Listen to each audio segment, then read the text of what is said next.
Assalamualaikum warahmatullahi wabarakatuh.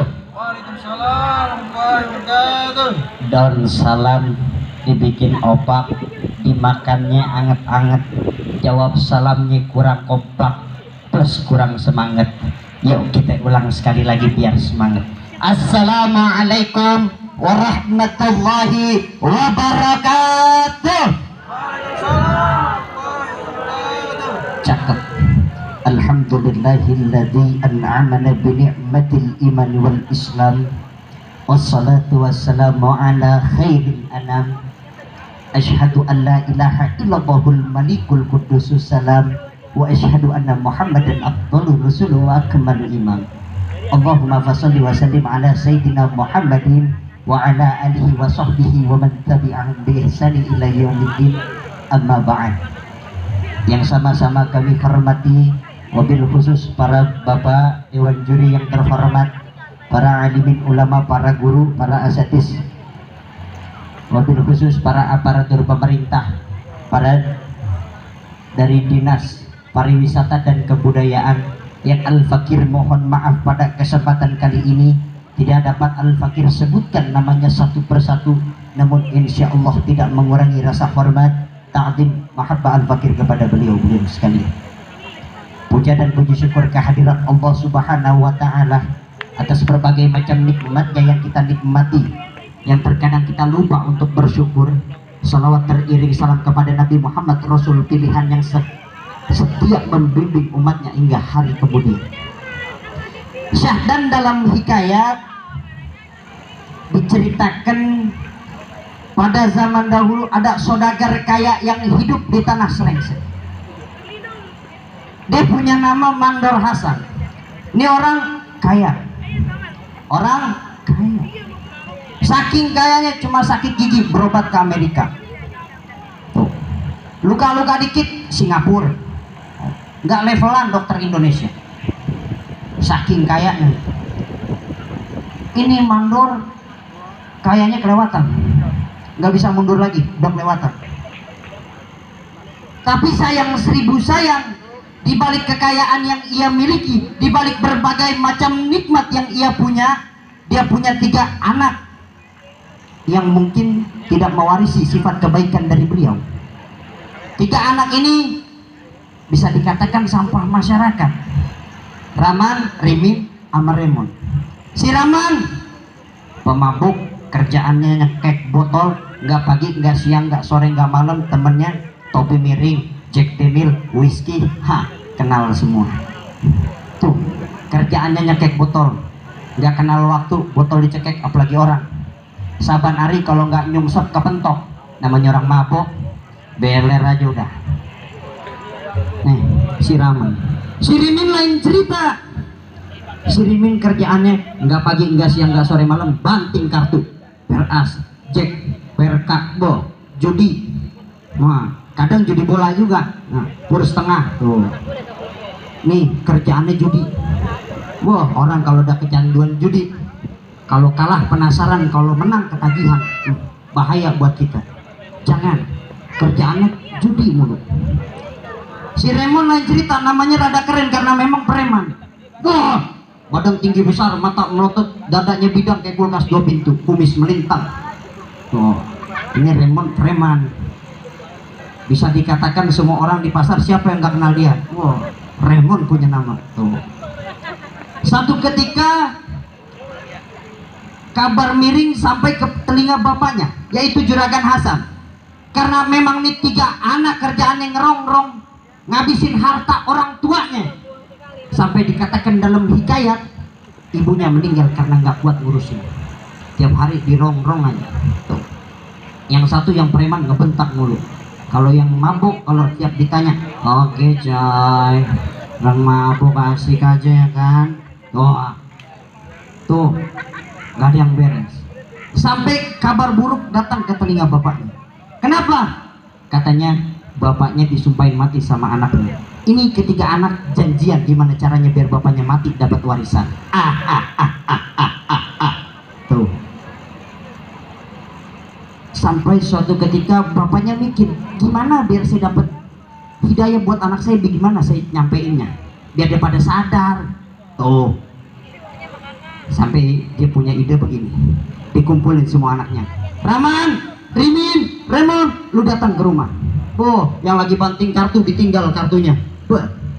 Bapaknya manggil, ada kabar apa nih? Oh. Yang Remon lagi di pasar, ditinggal kerjaannya. Tadinya mau nagih iuran, kagak jadi. Berangkat. Yang Beler, oke Joy, jalan-jalan dulu. Aduh, kebentok. Jalan-jalan dulu, cebur. Nah, orang mabok. Sampai akhir ketika di rumahnya, sampai buka pintu, lunas. Orang kaya nggak kenal kredit, nggak lunas. Orang kaya kalau jalan cash. Tuh orang kaya, kan? Tuh pas udah masuk rumah, assalamualaikum. Ini orang beler karena dipanggil bapaknya jadi tahu assalamualaikum. Iya, ada kabar gembira katanya. Udah cium tangan sama bapaknya bilang begini, dari kemarin gua hawanya udah kagak enak aja, mungkin gua nggak lama lagi. Gua mau pesen buat lu bertiga, jangan pada ribut ngerebutin warisannya, ntar gua bagi cuma satu. Yang pertama gua pesen di tanah yang samping jangan dijual ya, tanah baba ya Pak, yang luas itu jangan dijual. Tanah baba, tanah orang kalau ditangkap. Nah, ada lagi Pak, ada nih satu rada berat nih, gue serius. Oke coy, kata yang mabok, yang beler lagi sakau. Lagi sakau dia, kehabisan barang. Apaan Bang? Gua minta pepesan antabur. Yang preman kaget. Apa lu kata? Maaf Bang, maaf. Kaget Bang, kata yang preman gitu. Pepesan antabur, apaan tuh Bang? Ancuran tai burung. Gimana cara nyarinya? Yang masih hangat lu tadain. Tolong lu bikinin gua pepesan antabur. Baba yang bener aja, kata yang preman. Oke coy, kata yang mabok, ditepok palingnya sama yang preman. Oke aja, nyarinya bingung. Oke coy, pokoknya oke aja. Orang mabok bebas. Sampai suatu ketika dia bertiga nyari tuh pepesan antabur, ditungguin burung yang lagi berak. Dia lagi nunggu ceprot, aduh dipala lagi. Sampai dibikin, dimasak, jadi dibawa nih datang ke rumah bapaknya. Lunas, pintu. Assalamualaikum. Mana pepesan antabur? Kata bapaknya. Habis jawab waalaikumsalam, ditanya langsung, mana pepesan? Nih Pak, ada. Aduh, Bapak udah meriang ya. Wah, kata yang sakau, Bapak dikit lagi mati tadi. Beli barang, sabu baru turun. Ya, tuh, udah ditungguin bapaknya mati. Sampai dibawain pepesan antabur, bapaknya bilang begini, anak gue, kan gue lagi sakit nih, gue pengen lu dulu cobain gimana rasanya. Waduh, kata yang preman, kok saya dulu? Kan Baba yang minta. Lu bertiga cobain duluan, kata yang mabuk. Oke coy, ditabuk lagi Mang Preman. Oke aja, nyobain teh burung. Oke. Ya udah oke coy, yang Saka udah bingung dah gimana. Akhirnya dicobain satu-satu dari yang preman. Wah, apaan nih? Yang mabuk, iya. Tambah mabuknya apa nih Bang? Rada cepet-cepet deh. Cobain lagi sama yang Sakau. Makin menggigil yang Sakau. Ditanya bapaknya, Tong, gimana rasanya? Enak? Ya namanya teh burung pakai ditanya. Tuh kata yang preman, ya kagak enak lah Bang. Ya sekarang begini aja, kalau lu yang sehat bilang kagak enak, gimana gue yang sakit? Lah terus Bapak kagak jadi makan? Kagak. Wah, Bapak ngerjain kita. Begini Tong, sebenarnya gue bukan ngerjain, lu duduk diam bertiga, duduk yang rapi, bersila begitu. Nah, lu duduk diam, gue jelasin. Gue sebenarnya pengen lu pada jadi orang benar. Kalau kita nggak bisa jadi lampu yang menerangi tempat yang luas, minimal jadi lilin yang menerangi tempat sekitar. Kalau kita nggak bisa manfaat bagi orang banyak, minimal manfaat bagi keluarga. Tuh pesannya, jangan jadi sampah masyarakat, jadi orang yang manfaat. Karena kata Nabi, sebaik-baik manusia yang bermanfaat bagi sesamanya. Lu jangan ngabisin harta baba lu. pemuda yang hebat, kata Nabi, bukan pemuda yang mengatakan ini yang baba saya punya, ini yang baba saya miliki, tapi pemuda yang hebat yang berani mengatakan ini hasil yang saya punya, ini yang saya miliki, yang ini semua diberikan oleh Allah melalui usaha, ikhtiar dan doa yang saya lakukan. Tuh, tetap bersyukur kepada Allah. Ingat, nggak ada yang bisa dengan sendiri, campur tangan Allah.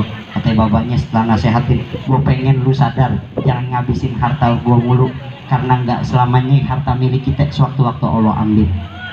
Anaknya pada nangis, anaknya pada sadar, ya Allah baba, kita minta maaf dah kalau emang selama ini nggak pernah berbakti, kalau emang selama ini cuma ngabisin duit baba, selama ini ngandelin baba cuma buat duitnya doang, kita minta maaf dah bang. Ya, kata yang bener, tapi warisan jadi kan ditabuk, orang kagak jadi mati warisan. Ini udah serius, lu masih mabok aja. Yaudah bang, minta maaf. Oke coy, maaf ya. Oh, mabok. Udah, intinya sekarang lu pada tobat, lu minta maaf, lu pada sholat, lu pada sembahyang semuanya ya, lu pada belajar ngaji, jangan ngerongrong sama orang tua. Manfaatin selama kita masih punya yang 5, sehat, waktu yang luang, kita masih punya rizki, semua nikmat yang Allah kasih kepada kita, kita manfaatin buat hal-hal yang baik ya. Tuh kata babanya ya. Jadi pesan dari Hikayat tadi cuma begitu. Maaf saya nggak bisa lama-lama ya Allah, tolongin saya paling bontot nih, yang lain pada di rumah saya anak kecil sendiri nih ya. Semoga apa yang saya sampaikan bermanfaat. Al-Halim yakfi bil isyarah wal laim la yakfi walau bil hijarah. Saya pesan buat semua anak-anak yang ada di sini, lampu redup di malam Jumat, belajar silat lagi diuji. Kalau hidup mau selamat jangan tinggalin sholat ame ngaji ya lah. Orang tua umpamanya keramat kalau ngomong, jangan nyakitin hati. Kalau hidup mau selamat sama orang tua kudu berbakti. Singkat kata singkat cerita, buah tomat buah petai tamat. Sampai berjumpa di lain waktu. Usikum wa nafsi bittaqwallah. Hadanallahu wa iyyakum ajma'in. Assalamualaikum warahmatullahi wabarakatuh. Waalaikumsalam.